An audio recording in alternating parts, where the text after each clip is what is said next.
Share बाजार में आज 7 जनवरी को गिरावट दर्ज की गई। सेंसेक्स करीब 200 अंक फिसलकर 84,900 के स्तर पर कारोबार करता दिखा, जबकि निफ्टी में भी लगभग 50 अंकों की कमजोरी रही और ये 26,150 के आसपास ट्रेड कर रहा है।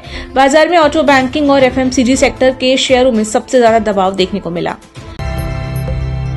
चांदी की कीमतों में नया रिकॉर्ड बना है। 1 किलो चांदी की कीमत 7,725 रुपए की तेजी आई है और ये बढ़कर 2,44,788 रुपए प्रति किलो पहुंच गई है। बाजार में कीमती धातुओं की बढ़ती मांग के चलते चांदी अपने ऑल टाइम हाई पर पहुंची है।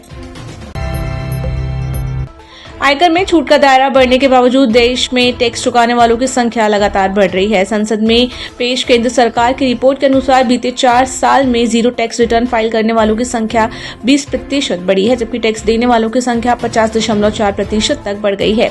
2020-21 में जहां 1.88 करोड़ लोगों ने टैक्स दिया था, वहीं 2024-25 में यह आंकड़ा बढ़कर 2.82 करोड़ हो गया। विशेषज्ञों का मानना है कि एआई फेसलेस असेसमेंट और सरल आयकर कानूनों से टैक्स सिस्टम पर भरोसा बढ़ा है। देश भर में जोमेटो, स्विगी और ब्लिंकिट जैसे फूड डिलीवरी ऐप को लेकर उपभोक्ताओं की नाराजगी बढ़ रही है। लोकल सर्कल्स के सर्वे के अनुसार 55% उपभोक्ता ये कहना है कि ऐप से खाना ऑर्डर करने पर उन्हें रेस्टोरेंट में खाने की तुलना ज्यादा भुगतान करना पड़ता है। इसकी वजह से ऐप द्वारा रेस्टोरेंट से लिया जाने वाला 20 से 30% तक भारी कमीशन बताया गया है, जिसका सीधा असर ग्राहकों पर पड़ रहा है।